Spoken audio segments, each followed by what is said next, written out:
Boa tarde a todos. Diretamente eu vou fazer a apresentação do palestrante, Aureliano Albuquerque Amorim. Ele é juiz de direito da 4ª Vara Civil de Goiânia, mestre em Direito Empresarial pela Universidade de Franca, mestre em Direito dos Negócios pela Universidade de Barcelona, Espanha, doutorando pela Universidade Autônoma de Lisboa, Portugal, especialista em Administração do Poder Judiciário pela FGV, Rio de Janeiro. É professor de Direito Civil da PUC, de Goiânia, e autor do livro Arbitragem e Poder Judiciário, palestrante da Escola da Magistratura de Goiás e da Escola de Advocacia de Goiás. O tema da palestra é Novo CPC e os métodos adequados de solução de conflitos. Então, para que haja um bom espaço para o professor Aureliano apresentar, mas também a organização pediu para ele encurtar um pouco o tempo para facilitar a apresentação das outras palestras também. Então, passo de pronto ao professor Dr. Aureliano para fazer a sua exposição.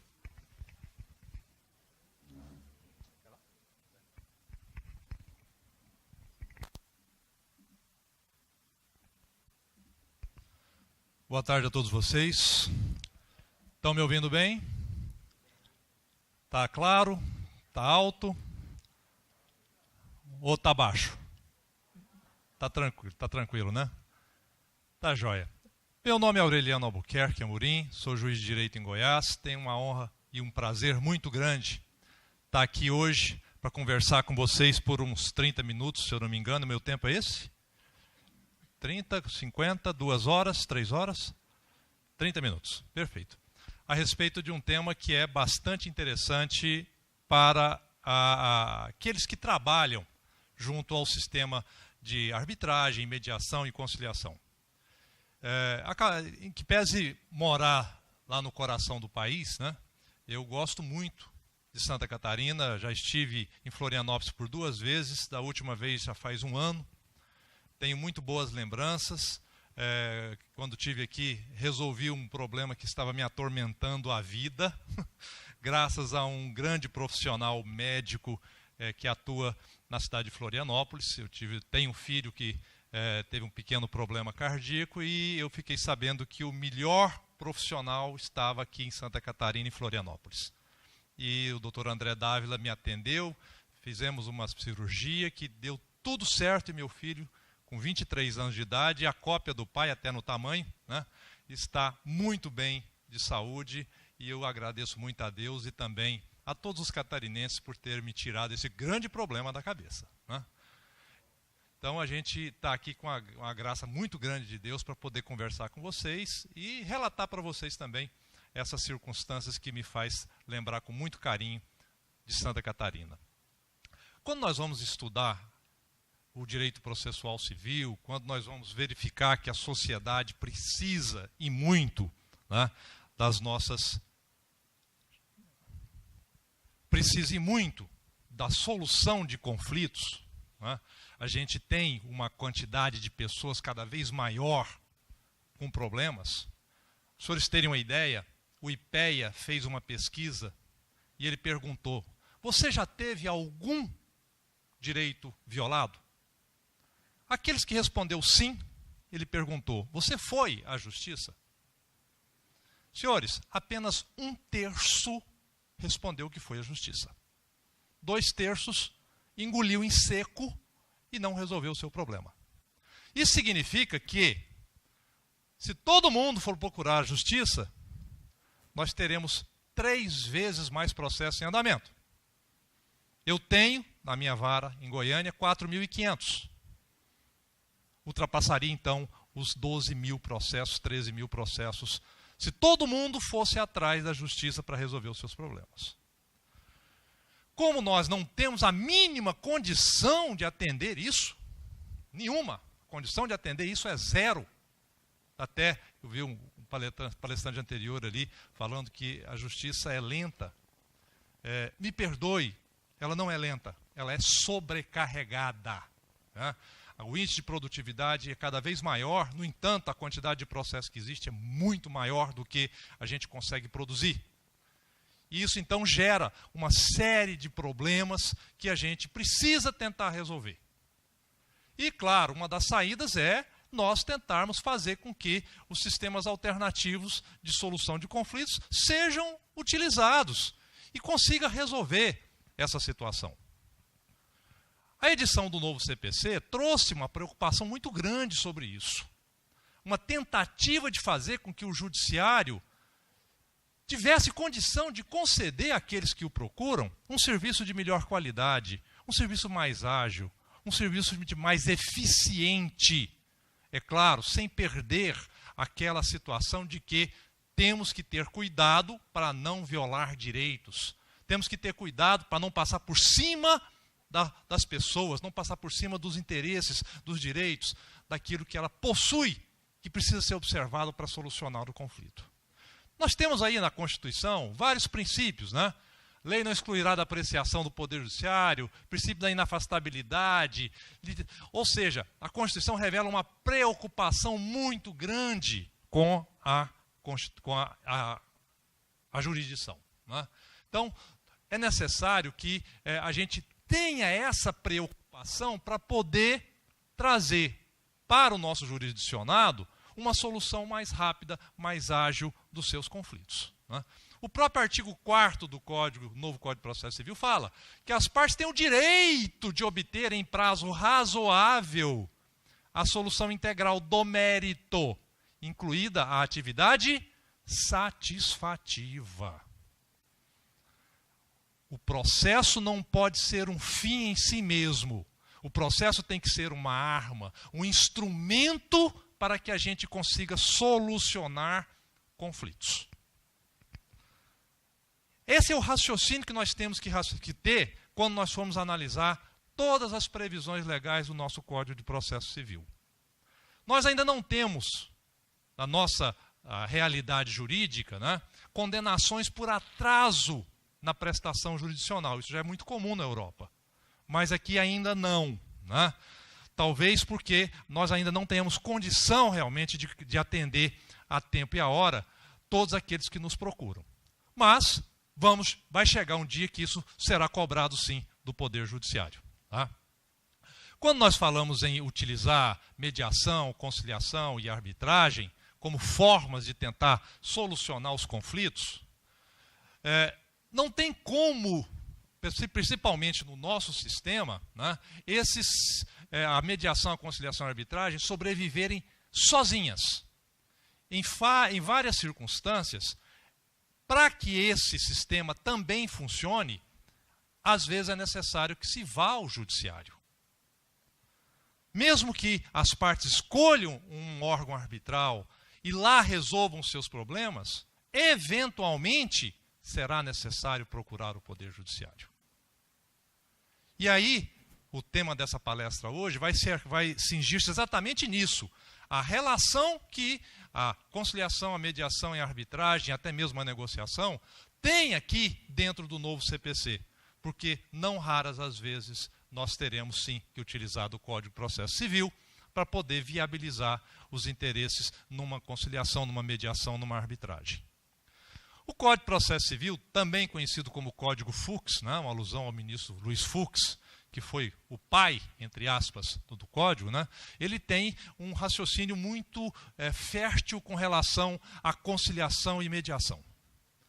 Ele colocou isso no Código de uma forma que é obrigatório a gente observar. Né? Antigamente havia inclusão no sentido de que era uma faculdade do juiz fazer a conciliação e tudo, agora não. Agora, o procedimento comum não começa mais com a citação para poder contestar. Começa agora com a citação para uma conciliação, né? Uma audiência conciliatória. O primeiro passo, antes de qualquer prazo para defesa, né, nós temos que então fazer a mediação, a conciliação dentro do sistema judiciário. O Estado de Goiás estruturou-se para isso, né? Mas nós temos também várias câmaras de mediação e conciliação que estão se estruturando, fazendo convênios com o tribunal e exercendo o seu papel também, no sentido de auxiliar o Poder Judiciário nas conciliações processuais, e algumas delas atuam, inclusive, em âmbito pré-processual também, né? Então, o 334 é que fala que a gente tem essa obrigação, né? É somente para o procedimento comum. No entanto, nós podemos fazer isso em qualquer procedimento que entendermos necessários, né? Quando eu vejo que a situação está meio complicada, eu marco imediatamente uma conciliação, porque na conversa com as partes eu consigo solucionar muito dos problemas, ou pelo menos esclarecer a situação que está muito nebulosa dentro do processo, né? Então, é uma forma que a gente tem, sim, que pode nos ajudar a resolver o problema, sem a necessidade de um procedimento imenso, custoso, demorado e ineficiente, tá? O interessante é que previu, inclusive, multa para quem não comparecer, né? Se não comparecer, tem multa, só que a multa não vai para a parte contrária, vai para a União ou para o Estado. E a União e o Estado, para a gente fazer essa cobrança, tem que mandar, não sei, um catatá, um calhamaço para não sei aonde, para lá fazer uma certidão de dívida ativa, ou seja, acaba não funcionando a questão da multa. Mas é bem-vindo no sentido de que as pessoas têm que ter responsabilidade, no sentido de que, se for para uma audiência de conciliação, se for uma designada, tem obrigação de ir. Esses dias, uma parte pediu audiência conciliatória, eu marquei, simplesmente não veio. A outra parte chegou, cadê a outra parte? A parte que pediu, não veio, né? O que ela estava raciocinando? Estava raciocinando com uma pauta muito extensa, o juiz marca para daqui 6, 8, 10 meses, enquanto isso ele está muito bem aguardando uma decisão que será provavelmente contrária a ele, né? Comigo deu com os burros na água, porque a minha pauta é para 30 a 60 dias, né? E ele saiu então com essa multa em razão de não ter comparecido essa audiência de conciliação. Então, é sempre bom que isso ocorra, tá? A lei da mediação, a 13.140, ela prevê também que, se nós tivermos entre as partes um contrato aonde elas se comprometem a fazer uma mediação ou uma conciliação prévia à ação judicial, isso tem que ser observado. Então, é como se fosse uma exceção, não mais de arbitragem, mas uma exceção de conciliação ou uma exceção de mediação em razão de uma previsão contratual. Nesse caso, se realmente acontecer, existir uma cláusula prevendo isso, né, o juiz deverá suspender o processo, né, até que haja a implementação da condição, ou seja, até que haja a conciliação entre as partes, né. O ideal seria que eu adotasse o mesmo sistema da arbitragem. Tem cláusula compromissória? Tem. Extingue o processo, né? Vai primeiro tomar as providências com relação à arbitragem. Se na conciliação fosse feita dessa forma, eu penso que seria melhor, né? Evitaria um transtorno maior. No entanto, não foi essa a situação que foi prevista pela lei da conciliação e da mediação, né?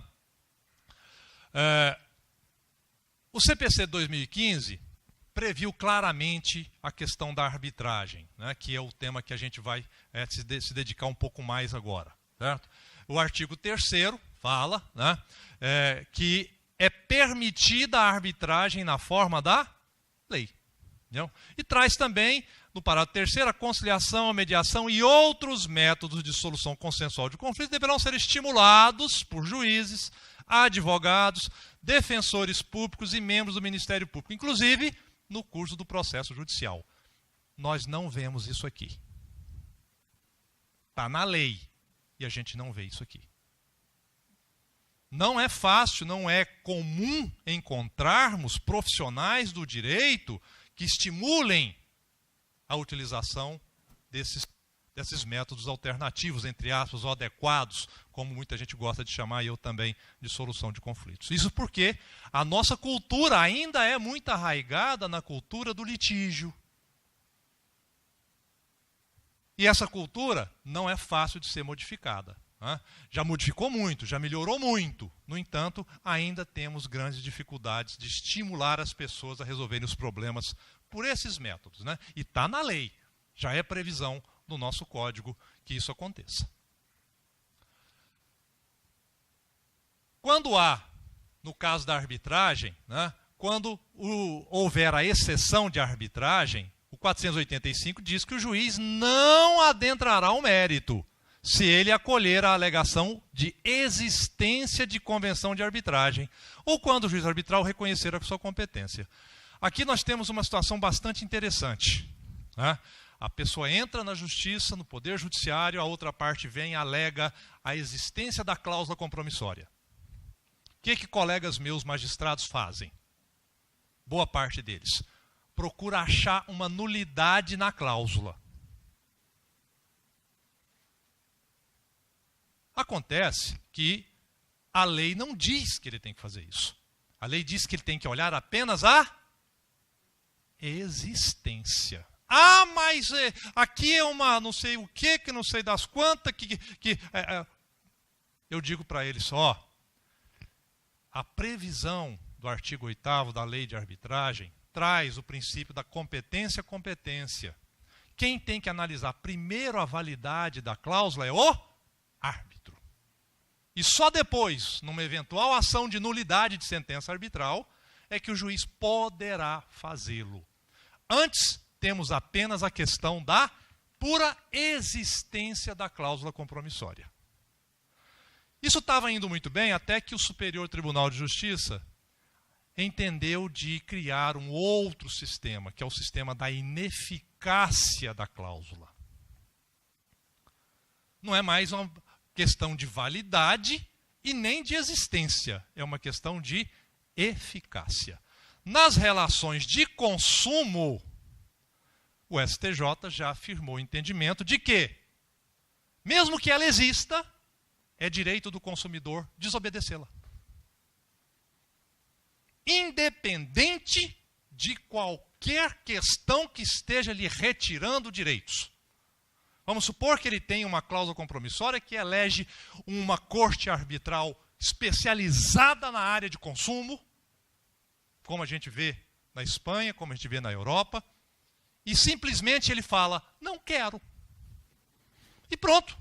Não interessa mais as razões pelas quais ele não queira. E pronto, não há eficácia da cláusula compromissória mais e o processo continua normalmente junto ao Poder Judiciário. Eu lamentei essa decisão porque é uma decisão que, mesmo atendendo a tendência de proteger o consumidor, né, ele dá ao consumidor um poder potestativo puro. Ele não precisa dizer mais nada, só não quero. Ele não precisa justificar a razão de não querer. É só não querer. E esse posicionamento até poderia ser admitido num país onde nós tivéssemos uma estrutura arbitral pública que atendesse o sistema de consumo. Nós não temos. A Espanha possui uma estrutura estatal de consumo, de arbitragem de consumo. Então lá é possível fazer arbitragem de consumo desde que seja feita nos órgãos públicos criados exclusivamente para isso. Como no Brasil não tem, nós não teríamos como atender dessa forma. Mas essa é a decisão do STJ, não há, por mais que eu não concorde com ela, eu não tenho como mudar isso, porque é uma decisão já bem consolidada e está sendo aplicada em todas as circunstâncias. Aqui está a exceção de arbitragem que fala, né? Já falei a respeito disso, certo? Outro problema sério na relação do sistema arbitral com o Poder Judiciário, com o Código de Processo Civil, reside nas tutelas de urgência. A lei de arbitragem foi alterada nesse ponto porque ela tinha uma posição, tinha uma forma de escrita equivocada, né? Onde o árbitro, dizia a lei, solicitaria a questão ao juiz, coisa que não tem cabimento, né? Foi modificado com a alteração da lei de arbitragem, né? Criado o artigo 22A e B, que trata justamente das tutelas de urgência na arbitragem. Quando isso é feito dentro da arbitragem, nós não temos muito problema. Mas, se isso for feito fora da arbitragem, temos. Nós temos situações em que há urgência, mesmo havendo cláusula compromissória. E no sistema brasileiro, nós não temos ainda um processo arbitral enquanto o árbitro não for escolhido e aceitar a incumbência. Então você não tem, em regra, uma autoridade para acolher o seu pedido de tutela de urgência. Não tem. E como você não pode ficar sem ela, o único jeito é ir ao judiciário, porque o juiz tem esse poder. O Código de Processo Civil alterou muito as questões relacionadas à tutela de urgência. Ele intitulou tudo como tutela provisória, ou seja, tutela antes da decisão final. Tutela anterior. E ele separou em tutela de urgência e tutela de evidência. A tutela de urgência, por sua vez, bifurca-se entre cautelar e tutela antecipada. A cautelar assegura o direito, a antecipada concede antecipadamente o direito discutido. Até aí tudo bem, sem nenhuma dificuldade. A tutela de evidência, ela não exige urgência. Ela exige, como o próprio nome diz, apenas a clareza, a evidência, a naturalidade do direito pedido. Então, quando você tem uma tutela de urgência e existe uma cláusula compromissória, você vai ter que bater as portas do Poder Judiciário e vai ter que se adequar a essa situação. Não poderá pedir tutela de evidência. Por quê? Porque existe um princípio no direito arbitral de que a interferência do judiciário no direito arbitral, ela é apenas e tão somente quando ela for iminentemente necessária e prevista na lei. Caso contrário, o juiz não tem que enfiar a caneta dele no sistema arbitral, não. Tem que ser resolvido com o árbitro.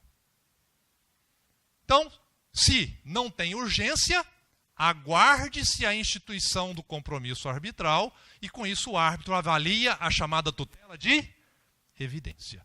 Então, tutela de evidência no sistema arbitral só dentro do próprio sistema arbitral. Ela não pode ser solicitada, no meu entendimento, perante o Poder Judiciário. Agora, as outras, sim, essas podem ser solicitadas perante o Poder Judiciário, tanto a cautelar como a antecipada, mas exige, obviamente, a comprovação da urgência, a urgência da medida. Sem a urgência, aguarde-se o pronunciamento do árbitro, que será no futuro instaurado via compromisso arbitral. Entendeu? Então, essa é a alteração que trouxe claramente no novo CPC a respeito das tutelas de urgência que acabam sendo necessárias para o sistema arbitral, né? Então, a tutela de evidência, somente o árbitro pode conceder, os requisitos estão ali, né? Quando você tem a urgência, você pede ao juiz togado. Ao conceder a tutela de urgência, o juiz togado aguarda os 30 dias e posteriormente remete aquilo para o árbitro. Os 30 dias é o prazo que o advogado tem para abrir o procedimento arbitral, né? E depois, então, o processo vai para o árbitro. E o árbitro poderá, inclusive, rever o posicionamento do magistrado. Poderá manter a liminar, poderá alterar a liminar, poderá revogar a liminar. Tudo ele poderá fazer, porque agora ele é o juiz de fato e de direito daquela reclamação. Então, o Poder Judiciário, nesse caso, é só uma bengala para poder resolver o problema da urgência. Dali para frente, para. E o problema passa a ser do árbitro. Tá? Também já falei a respeito disso, né? Outra coisa interessante que surgiu no novo CPC, também já está na lei de arbitragem, é a chamada carta arbitral. A lei de arbitragem, antes da alteração, ela tinha um problema, que era a dificuldade de comunicação entre o árbitro e o juiz togado. A lei falava em oficiar, né? E o juiz, claro, recebe um ofício, né? A gente não toca ofício, a gente toca petição inicial, a gente toca carta precatória, a gente toca alguma coisa que tem formalidade. O judiciário tem uma formalidade muito maior do que o sistema arbitral. Então era uma dificuldade danada. Como é que se pede ao juiz, né? No meu livro eu falo, pede-se por alvará, pede-se uma autorização por alvará que a forma procedimental é a mesma. Aí veio a correção. Né? Veio a correção criando a figura da carta arbitral, artigo 22C. Né? O árbitro do tribunal poderá expedir carta arbitral para que o órgão jurisdicional nacional pratique ou determine o cumprimento, na área de sua competência territorial, de ato solicitado pelo árbitro. Entendeu? Então, é possível agora a figura da carta precatória arbitral. Não? Que circunstâncias ela pode acontecer? Né? Temos que verificar que não é qualquer ato que pode ser deprecado. Nós sabemos que o árbitro possui jurisdição em razão da matéria posta a julgamento e não em razão da localidade onde ele se encontra. O árbitro aqui em Brusque pode muito bem realizar atos dentro da reclamação arbitral em Paris, na China, Xangai, qualquer lugar do mundo. Ele não está, como o juiz está, jungido a uma área de atuação territorial. Mas então, o que seria possível mandar ao juiz via carta precatória? Aquilo que o árbitro não pode fazê-lo. Só aquilo que ele não pode fazê-lo. Deprecar oitiva de testemunha? Não, o árbitro pode fazê-lo. O judiciário não pode ser utilizado como uma forma de baratear o procedimento arbitral. O judiciário só pode ser utilizado naquilo em que o árbitro não tiver condição de realizar. Como, por exemplo, dar eficácia a uma decisão arbitral, coação, força. Aí só o juiz togado poderá fazê-lo. Né? E aí vem a carta precatória justamente para isso. Né? Então, não é qualquer ato que pode ser utilizado para a carta precatória arbitral. Tá? A questão do sigilo ela é presumida, o artigo 189 do CPC fala, né, que em que pese no judiciário a publicidade seja a regra, na arbitragem é o contrário. Na arbitragem, o sigilo é que é a regra. Então, a carta precatória arbitral, para todos os efeitos legais, ela já entra em sigilo. Né? Não pode ser considerada como um processo público como os outros. Tá? O artigo 237 do CPC traz também a previsão da carta precatória arbitral, entendeu? Que traz mais ou menos a mesma informação. Inclusive, atos que importem efetivação de tutela provisória. Né? Aqui fala que pode ser tudo, mas não pode ser tudo. Tá? A informação da legislação aqui, ela diz mais do que, na realidade, pode-se dizer. Certo? Então, somente no meu entendimento, somente cabe para os atos em que o árbitro não possa realizar. Em razão do poder que ele não tem poder de coerção, não tem poder de execução. Não pode haver carta precatória arbitral de juiz togrado para o árbitro. Eu não posso mandar carta precatória para o árbitro. Né? Não tem jeito, não existe essa situação em que há algo que o árbitro possa fazer. Ou o juiz togado determina, numa situação processual adequada, que o árbitro tome alguma providência, ou ele não faz, ele não remete carta precatória. Então, por exemplo, quando um juiz julga a ação de nulidade de sentença arbitral e considera que ficou faltando alguma decisão naquela sentença, ele determina que o árbitro decida aquele ponto que ficou faltando. Ele não manda uma carta precatória para o árbitro complementar a sentença. É uma ordem judicial nesse caso. Tá? Requisitos. Interessante que tem que ter o requisito para a carta precatória arbitral. Não é qualquer coisa que possa mandar para o judiciário. Para você mandar uma carta precatória arbitral para o judiciário, você tem que identificar, primeiro, a convenção de arbitragem através do compromisso arbitral, a aceitação do árbitro, as circunstâncias que mostram a existência daquela reclamação. Não se esqueçam que as cortes arbitrais, os órgãos arbitrais, são os órgãos particulares. Aquilo que corre lá dentro é considerado administrativo privado. O Estado não tem acesso. Então há necessidade de que você demonstre ao juiz que as partes realmente instalaram o sistema arbitral, que esse sistema arbitral tem um árbitro, que esse árbitro aceitou a arbitragem e que ele tomou certa decisão e que essa decisão precisa de uma carta precatória arbitral para que ela seja concretizada.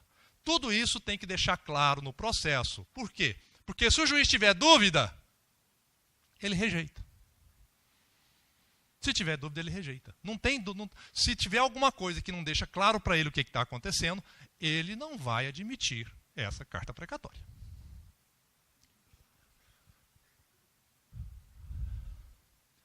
Outra coisa bastante interessante que surgiu, né? E isso vem trazendo uma dificuldade muito grande dentro da doutrina para poder interpretar isso.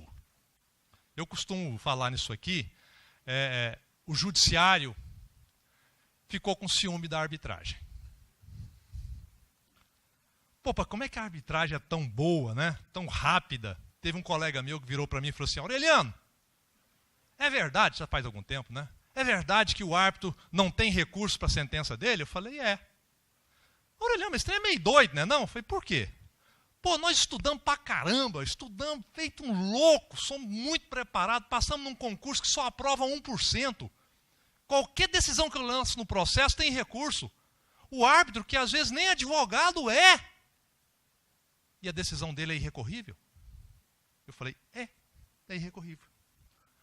Mas não tem cabimento? Eu falei, tem cabimento. Basta que as partes queiram que isso ocorra. Entendeu? Basta que as partes queiram que isso ocorra. É natural das pessoas que querem uma sentença, uma decisão, um procedimento com essa característica. Por isso que a arbitragem é com base na vontade, no interesse. Ninguém é obrigado a fazê-la.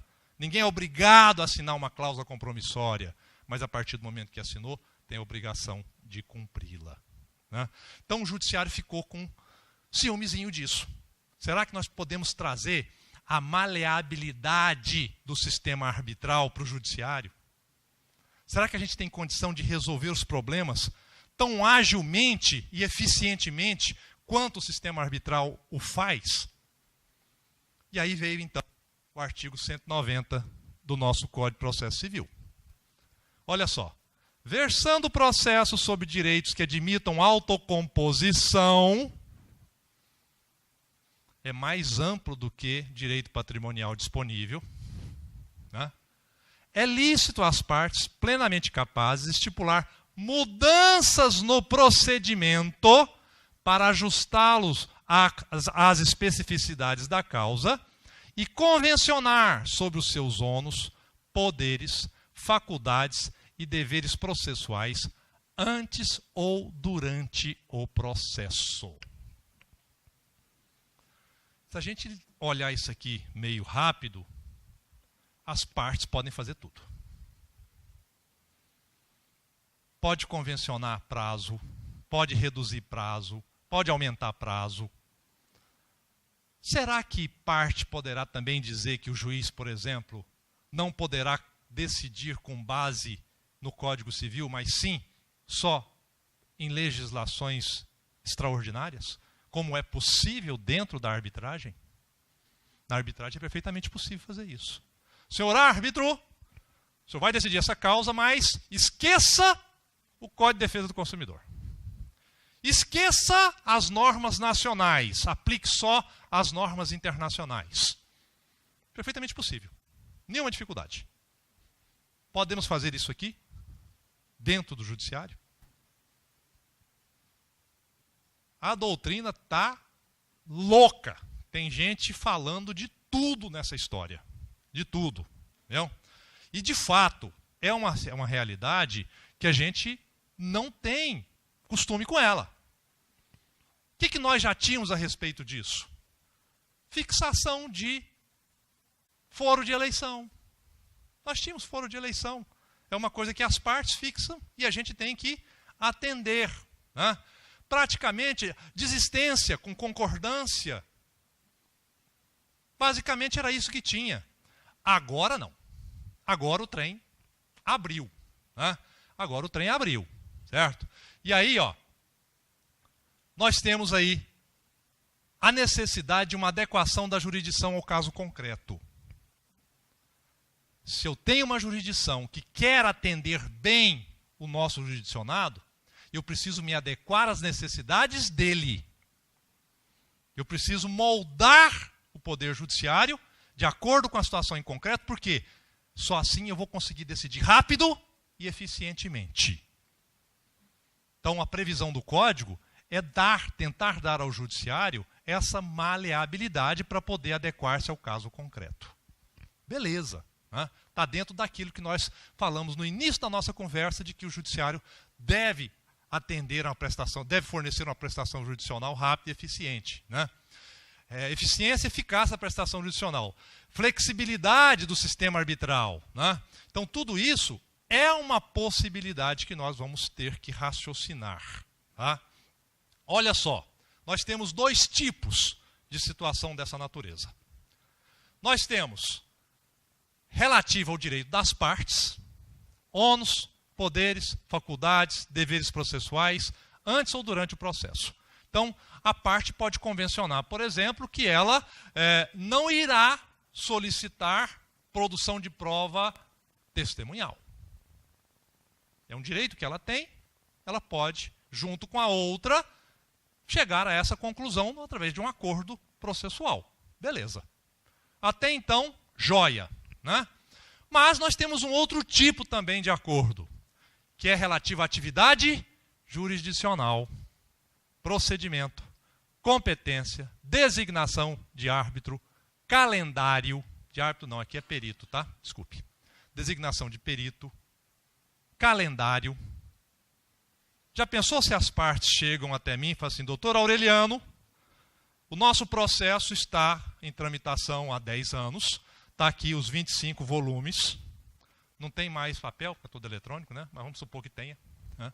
E nós resolvemos que o senhor terá que resolver o problema em 24 horas.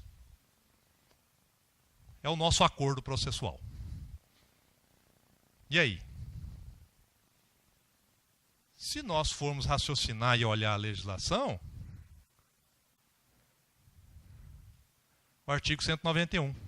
De comum acordo, o juiz e as partes podem fixar calendário para a prática de atos processuais quando for o caso. O calendário vincula as partes e o juiz, e os prazos neles previstos só poderão ser modificados no caso excepcionalmente justificados. Né? Então o juiz tem que concordar. Beleza. Certo? Se eu concordar, ótimo. Tá jóia. Mas se o acordo virar e falar assim, ó, depois da sentença, o prazo para recorrer é de 24 horas e para solucionar o recurso é de mais 24 horas.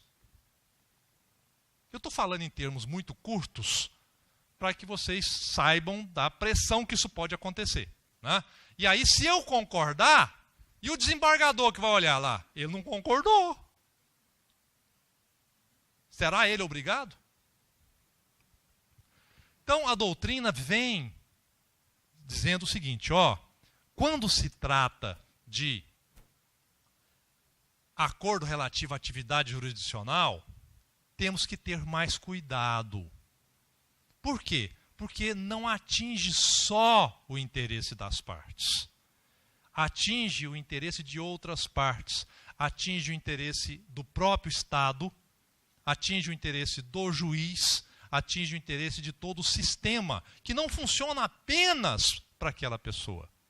Funciona para uma série de pessoas. Esse dia eu recebi uma petição inicial de 65 laudas. Eu devolvi. Senhor advogado, tem dó de mim? Claro, não foi desse jeito, né? Por favor, certo? Se for possível, sintetize. Por quê? Porque eu sou obrigado a ler tudo que mandam para mim. Só que o senhor não é o único. Existem vários advogados que todo dia mandam petições para mim que eu tenho que ler também. Se eu for ler só a do senhor, eu largo de ler as outras. Eu prejudico terceiras pessoas. Então, se for possível, por favor, sintetize. 15 dias depois chega a petição de 8 laudas reafirmando tudo que tinha. Eu fui ter que ler, né? Eu li, tinha um monte de problema, a petição inicial foi rejeitada. Não? Claro, é só uma situação para vocês entenderem que existe uma série de outras circunstâncias que precisam ser analisadas num acordo processual que envolva atividade jurisdicional. E por que isso cabe perfeitamente com o árbitro?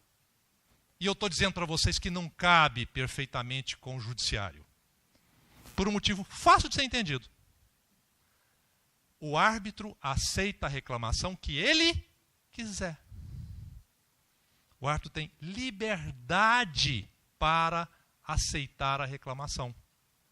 Não, desse jeito eu não quero. Procure outro árbitro. O juiz não pode fazer isso. O processo que vem, eu tenho que resolvê-lo. Eu não tenho direito de dizer o seguinte, esse aqui eu não julgo. A não ser, é claro, daqueles casos de incompetência, de impedimento, suspeição, que aí são casos específicos. Mas eu não posso rejeitar um processo que vem sob minha jurisdição. O árbitro pode. Então, a justificativa para que não se aplique uma interpretação extensiva aos acordos processuais está justamente nesta circunstância, porque existe outras coisas envolvendo não só o interesse das partes. O Fórum Permanente de Processualistas Civis trouxe aí uma série de situações que eles entenderam possível nesse acordo processual, que traz para a gente muita coisa interessante. Por exemplo, podemos definir sobre a empenhorabilidade de bens. Olha só, instância única. Olha a arbitragem aí, ó. Já pensou se as partes chegaram para você o seguinte, ó, tem um acordo aqui, o seguinte, sentenciou, não cabe recurso. E aí? E aí que, se você entender que isso é possível, não cabe recurso, não cabe apelação, não cabe, só vai caber os embargos de declaração e olha lá, às vezes nem isso. Né? Então nós temos essa possibilidade e que pouca gente está usando até hoje. Aliás, nos casos que eu peguei até hoje, eu que usei. Chamei as partes e fiz um acordo em audiência com elas para poder resolver o problema. Nenhuma chegou até agora a mim pronta. Isso aqui pode ser feito, inclusive, pré-processualmente. Então é uma situação que está aqui e pouca gente está usando. Rateio de despesas processuais, perfeitamente possível. Retirar efeito suspensivo da apelação. Ó, tudo bem, cabe apelação, mas ela não terá efeito suspensivo. Pode começar a execução. E a regra do nosso Código de Processo Civil é que a apelação tem efeito suspensivo. Olha só a quantidade de poderes que as partes podem fazer numa eventual negociação que envolva, inclusive, o Poder Judiciário. Trazendo para o Poder Judiciário a maleabilidade e a vontade das partes na solução do conflito de seus interesses. Ampliação ou redução de prazo. Esse dia um colega meu me ligou, Aureliano, onde é que está esse trem? Porque fizeram uma audiência de conciliação e na audiência de conciliação constou lá que o prazo para contestar era 60 dias e não 15. E o trem veio para ele. E agora, o que eu faço? O prazo é 15 ou 60? Eu falei, o prazo é 60. Claro, com as ressalvas de que tem posicionamento doutrinário dizendo que não pode. Que não pode. Tá? Por quê? Porque isso é novo para a gente. Né? Nós temos que começar primeiro a usar, depois vem os questionamentos, depois vem as decisões, os recursos, a jurisprudência. Então nós temos ainda um tempo para a gente começar a definir e estabilizar todas essas situações. Mas é uma possibilidade. Olha aqui, ó, ampliação ou retirada de prazo de sustentação oral. Quem atua no tribunal, eu atuo na turma recursal em Goiânia, O prazo de sustentação oral é 5 minutos. E não pode ser mais, porque nós julgamos 200 processos num dia. Já pensou se chega lá as partes com acordo dizendo o seguinte, ó, a sustentação oral aqui nossa é meia hora.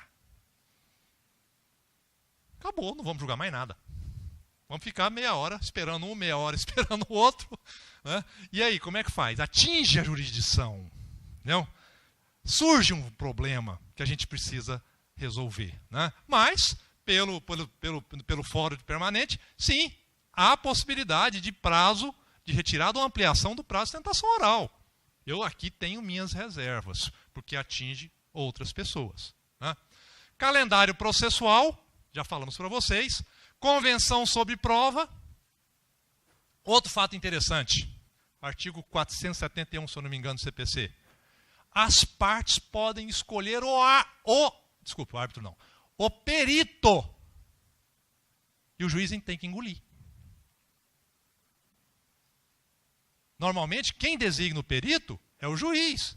É de responsabilidade dele, é de confiança dele.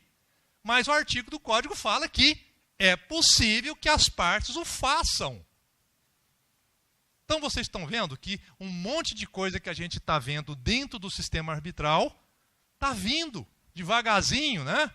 Pedindo licença para chegar no sistema judiciário e com isso tornar o judiciário mais eficiente. Né?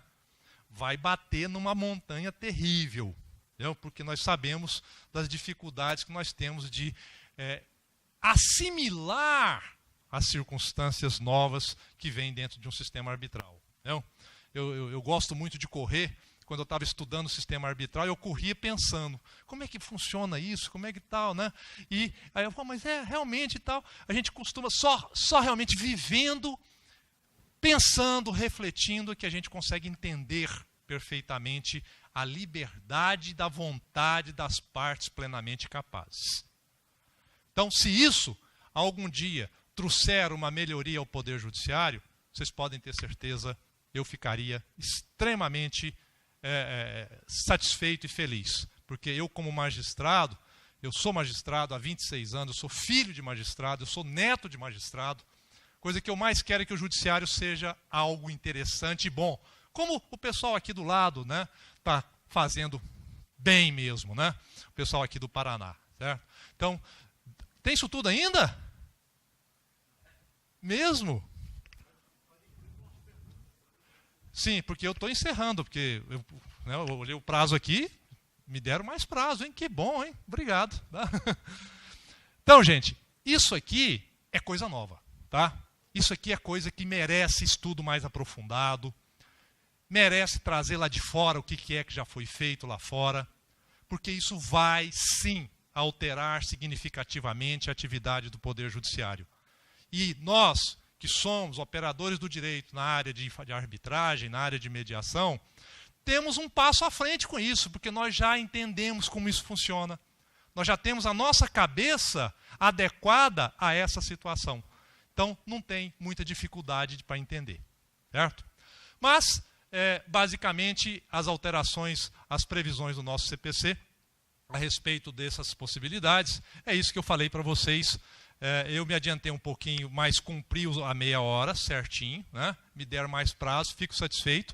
E, se porventura a gente puder utilizar esse prazo um pouco a mais para responder alguma pergunta, eu estou inteiramente à disposição de vocês. Ok? Obrigado.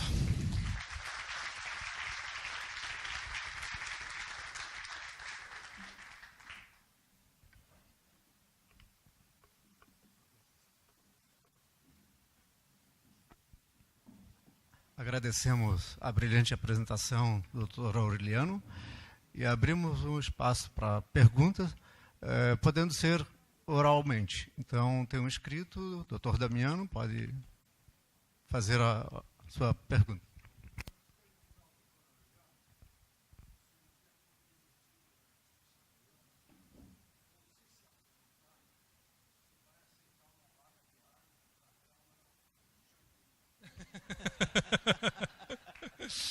Muito obrigado, isso é uma honra. Gente, eu tenho um pouco de raciocínio espiritualista E eu sei que o cara lá de cima, o grande arquiteto do universo, não me colocou numa família de magistrado à toa. Você vai ser juiz.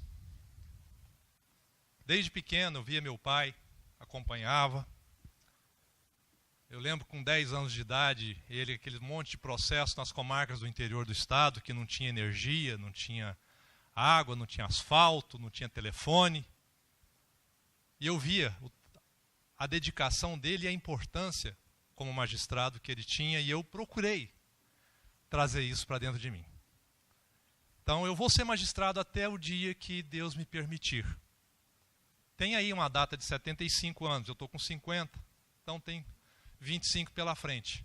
Mas eu digo para o senhor, se isso não me for possível, por um motivo qualquer, a gente não sabe o dia de amanhã, o convite está anotado. Tá?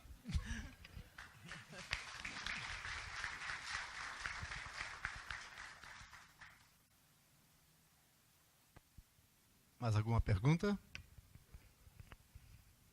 César? Pois não, doutor César.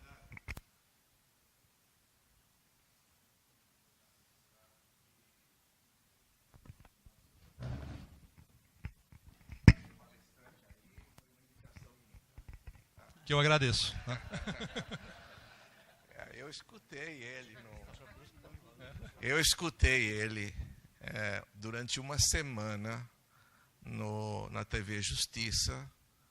De vez em quando vocês já sintonizaram, tá? E ele fez o Saber Direito uma semana sobre arbitragem. Olha só, uma semana. Tá? E no final ele fez uma entrevista que eu tenho aqui gravado também, tá? Que é maravilhosa. Eu até falei para ele brincando no começo, se ele fizesse a entrevista ali, reproduzisse a entrevista para nós, ele podia ir embora. De tão boa que foi, tá? Foi maravilhosa, tá? Muito obrigado, doutor César. Então, a nossa pergunta é o seguinte: como o senhor vê o crescimento da arbitragem no Brasil? Tá sentindo que a arbitragem está indo? A gente sabe que por meios que tem São Paulo está bem, Rio de Janeiro está bem, Minas está bem, Goiás também. A gente recebe muita informação. O nosso presidente, onde é que está o nosso presidente? Tá? Nosso presidente está com 350 câmaras dando assistência de informática. Isso é fabuloso. E eu queria dizer para vocês que o presidente nosso aqui, o da federação, ele buscou, na época, algumas inspirações para montar toda essa parafernália de informação, tá? Ele veio buscar aqui em Brusque, ele é de Blumenau, tá? Ele não tinha conseguido lá e acabou vindo a Brusque, a gente abriu um caminho e, lógico, depois fez muitos ajustes e hoje ele está dando muita, até para o estado de Goiás, para muitas câmaras lá. A gente fica sabendo. Então é uma honra também dizer que nasceu muita coisa aqui. Então, a nossa pergunta é assim: como o senhor vê o crescimento da arbitragem no Brasil? Lógico que agora temos a mediação, tivemos agora, recentemente, a alteração da lei da arbitragem, depois veio a lei da mediação, e o novo Código de Processo Civil, aí, com pelo menos o artigo 3º, dando algumas digamos, detalhes. Então, eu gostaria que o senhor falasse um pouquinho da parte da arbitragem, deixasse agora um pouco do Código de Processo Civil, tá? Para ver assim, o pessoal sentir um pouquinho. Os novos advogados que estão aqui, tem uma porção de estudantes de direito, tem alguns advogados recém-formados. Qual a aspiração que eles podem esperar? Eu sei que na sua entrevista o senhor falou isso aí, tá? Para falar a respeito disso, eu preciso voltar um pouquinho no tempo, se o senhor me permitir. Rapidinho, não vai ser nem 2 horas. Tá? Eu era juiz do interior, fui removido para a capital e assim que eu cheguei na capital, o desembargador Vitor Barbosa Lenza me chamou. Nós temos um conhecimento há muitos anos e tudo. Ele falou assim, ó, estou precisando que você me auxilie numa coisa. Eu falei, pois não, desembargador. Eu quero que você seja juiz coordenador de uma corte arbitral. Na época, o Estado de Goiás, o Tribunal de Justiça do Estado de Goiás, fazia convênios com cortes arbitrais para estimular a arbitragem. Tudo isso através do desembargador Vitor Lenza. E eu disse a ele, mas desembargador, eu não sei nem o que é isso. Hã? Falei, né? Aquele jeitinho dele, né?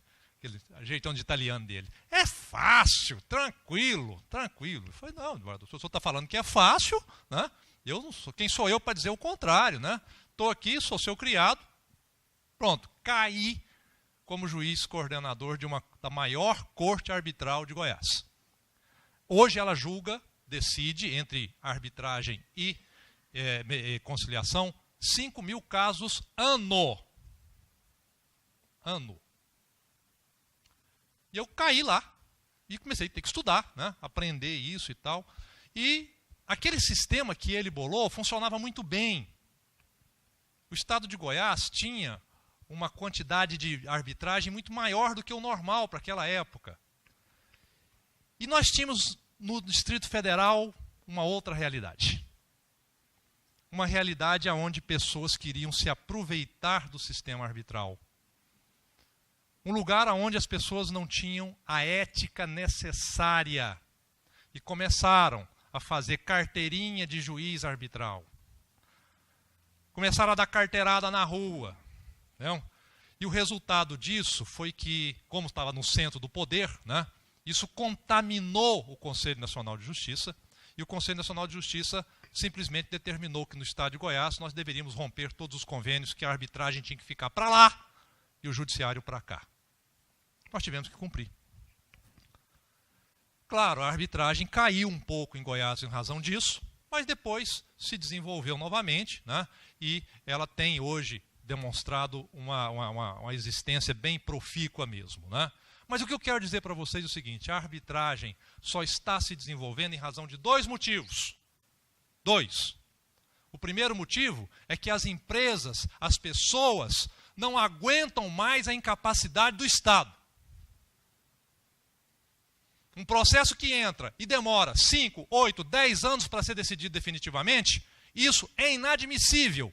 E eu não estou dizendo que a culpa é do judiciário, não. Eu falei aqui para vocês, o judiciário não é lento, ele é sobrecarregado. Mês passado eu bati o recorde de produtividade no meu gabinete. Passaram pelo meu gabinete 2.400 processos no mês. 450 sentenças, sendo que 300 de mérito. Só eu. Imagina os outros colegas. Isso não é algo que possa se dizer que seja lento. Não, nós somos sobrecarregados. Então, as pessoas que têm condição querem um judiciário, querem uma justiça rápida e eficiente. E elas têm direito a isso, está na Constituição. Então, à medida que a gente precisa e corre atrás, nós vamos conseguir coisas melhores. Estão vendo o Uber? É um exemplo claro disso. Só se desenvolveu, por quê? Porque o sistema de táxi não era adequado, ou era muito caro, ou era ineficiente. Então a arbitragem está entrando na mesma situação, em razão do judiciário não ser adequado e eficiente como deveria ser. A outra coisa que faz com que a arbitragem se desenvolva é a sua utilização com ética, com responsabilidade, com correção, com preocupação. Senhores, esse dia alguém me pediu a caneta emprestada na sala de audiência. E o advogado, deixa eu ver o peso dela. O que ele quis dizer com isso? O peso de uma decisão judicial é grande. Tem que se ter responsabilidade ao exercê-lo. Não pode ser omisso, mas não pode ser excessivo. Então o árbitro tem que ter essa noção, tem que ter esse conhecimento, tem que ter esse raciocínio de que ele tem um poder na mão, mas que esse poder tem que ser utilizado da forma adequada, com consciência, sem exageros, porque do contrário, isso denigre a própria arbitragem. Tem uma expressão no direito arbitral bastante interessante. Tão boa é a arbitragem quanto seja bom o árbitro. O árbitro bom produz uma boa arbitragem. Então, é por causa desses dois motivos que a arbitragem se desenvolve. Se nós descuidarmos de algum deles, a arbitragem retroagirá e não será uma boa para os nossos usuários. Esse é o meu raciocínio. Tá?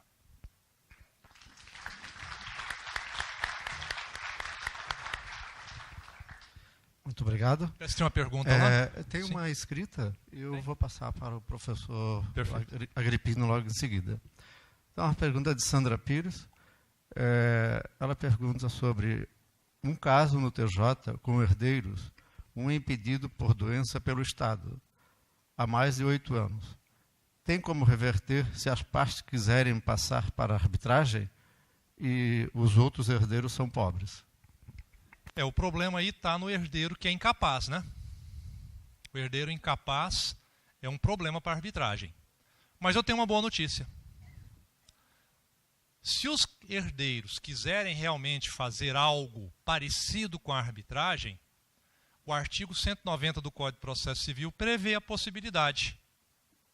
Está certo que ali falam plenamente capazes. No entanto, a doutrina que eu já estudei a respeito diz o seguinte: se não houver plena capacidade, nesse caso um deles não é plenamente capaz, ainda assim o negócio processual poderá ser feito, desde que não haja prejuízo a essa pessoa.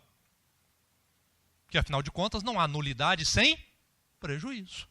Né? Então, talvez a saída fosse fazer um acordo processual, não para a arbitragem, mas para ao judiciário mesmo, levando em consideração essa possibilidade, deixando bem claro que não há prejuízo para o incapaz.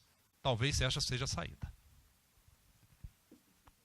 Ok. Passamos, então. Bom, boa tarde. Parabéns boa tarde. Agripino. Professor Amorim. Eu sou professor e sou advogado e atuo numa área que é uma área um pouco específica, que é comércio exterior e direito marítimo. E no direito marítimo existem alguns institutos que são do comércio marítimo internacional, do transporte marítimo, que se baseiam nos usos e costumes, na lex marítima. E esses institutos, muitas vezes, quando vão ao judiciário brasileiro, como, por exemplo, a cobrança da demurrage, que é uma cláusula penal que se paga pelo atraso na devolução do container, que fica com o importador, muitas vezes os armadores e seus agentes eles entram com ações de cobranças milionárias sem um contrato, sem um termo. E os advogados de quem cobra, geralmente eu estou pelo importador, exportador, embora tenha sido piloto, eles alegam que isso se dá em função dos usos e costumes. E os juízes, inclusive de primeiro grau e segundo grau, eles condenam, julgam procedente com base nos usos e costumes, mesmo havendo ou não cláusula contratual. Então, no meu entender, isso, um juiz togado, ele não pode julgar, entre aspas, como se fosse por equidade ou com base nos usos e costumes, sem que se comprove a origem disso, porque isso fica difuso. E a minha pergunta, professor, eu acho que o senhor é um professor que exerce a magistratura e não um magistrado que dá aulas, né? É muito diferente. Não, eu sou magistrado que também sou professor. Mas um professor... Eu tenho uma turma só, não posso ter mais. Mas o senhor é professor que exerce a magistratura, o senhor deu uma aula aqui e nenhum magistrado que não tenha vocação para ser professor faz 2 mestrados, porque muitas vezes, né, nós temos aí colegas que fazem concurso e não só colegas magistrados, mas advogados que não se qualificam. Mas a minha pergunta é sobre justamente isso. No âmbito da arbitragem, qual é a sua percepção sobre esse limite? Até onde um árbitro, né, nomeado através de uma cláusula, imbuído da arbitragem, ele pode julgar, né, com base na equidade? Qual é o limite disso na arbitragem, por direito ou por equidade? Porque nem um árbitro ele poderia julgar por equidade, se fosse julgar, por exemplo, esses casos que eu vejo aí no dia a dia, se não tivesse uma arbitragem por equidade. Se fosse por direito, ele não caberia julgar dessa forma. Então, eu queria o seu comentário. Eu sei que é uma pergunta um pouco difícil, bem específica, né? Bem específica, mas assim, quais seriam os limites de um árbitro, na sua doutrina, em relação a julgar uma causa com base... Ele nomeado por equidade. Qual seria o limite desse? Ele poderia jogar contra a Legem, por exemplo? Bom, eu vou de imediato já te pedir desculpa, porque essa área em Goiás não tem porto, né? Mas a questão é o seguinte, me parece, né, que está havendo uma confusão entre equidade e costumes, certo? O que é julgar por equidade? Julgar por equidade é analisar aquele caso como o único, específico, totalmente diferente de outros. É considerar aquele caso como um caso paradigma, um caso no sentido de que não existe nenhum outro igual. Então você julga de acordo com as circunstâncias daquela situação. Pouco importa o que a lei diga a respeito, certo? Coisa completamente distinta é você julgar com base em costumes. Dentro do direito empresarial, eu tenho 2 mestrados nessa área, os costumes têm uma força muito grande, né? Desde que seja realmente demonstrado, certo? E o costume deve ser seguido, deve ser reconhecido como correto pelo judiciário. E não se está julgando por equidade. Ao contrário, está entendendo que aquela situação é comum a todas as outras. Não? Então eu penso que sim, o juiz togado ou o árbitro poderão reconhecer direitos, obrigações decorrentes do costume, mesmo que isso não seja algo previsto claramente na lei. Tá? Esse é o meu posicionamento. Claro, óbvio, né? Nós estamos partindo do pressuposto que o costume exista. Né? Nosso tempo está encerrado, já passou os 10 minutos, com um pouco de acréscimo. Complementando, né, já que o tempo do Dr. Aureliano aqui foi curto, mas ele tem diversos vídeos no YouTube, vou fazer um comercial. Ele tem palestras sobre procedimento arbitral, muito interessante. Vou acessar o nome dele, Aureliano Albuquerque Amorim, você encontra lá uma série de vídeos. E ele é um magistrado diferenciado também. Sexta-feira ele tem um programa numa rádio em Goiânia, não sei se ainda tem, né? Então ele faz um debate esclarecendo diversos pontos jurídicos que estão em tona e faz esses esclarecimentos à população.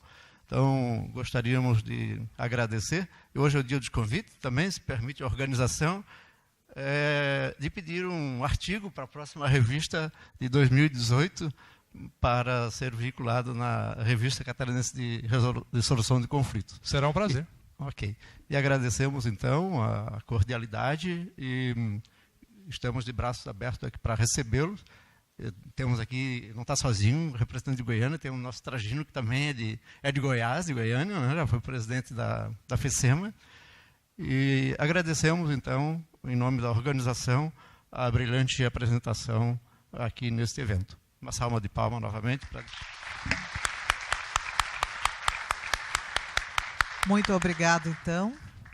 Eu quero agradecer a todos, agradecer a FACEMA pelo convite. É um prazer imenso estar aqui. Agradecer a todos vocês por terem gastado o tempo me ouvindo aqui. Tá?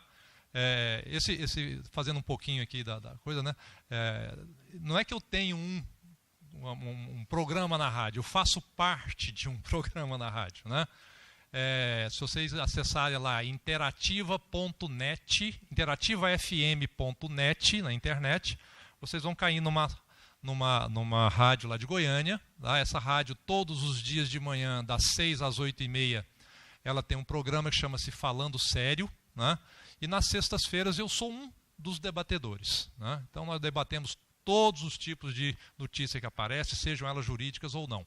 Já tem 5 anos que eu faço isso e é uma forma que eu tenho de mostrar à população como é que o judiciário funciona, como é que as coisas funcionam dentro do Poder Judiciário, que eu devo tudo na minha vida praticamente ao Poder Judiciário, e eu não posso deixar de defendê-lo e mostrar para a população as dificuldades que a gente tem quando eu tenho essa oportunidade. Se vocês puderem ver, está à disposição. Tá? Mas agradeço muito a todos os senhores e retorno a Goiânia hoje, né? Tentar descansar o fim de semana, porque segunda-feira pau quero de novo. Obrigado. Muito obrigado. Obrigado ao palestrante, ao coordenador. Eu convido o Roberto Adam a fazer a entrega da lembrança, do presente, que é providenciado aí pela FECEMA, pela Câmara de Brusque.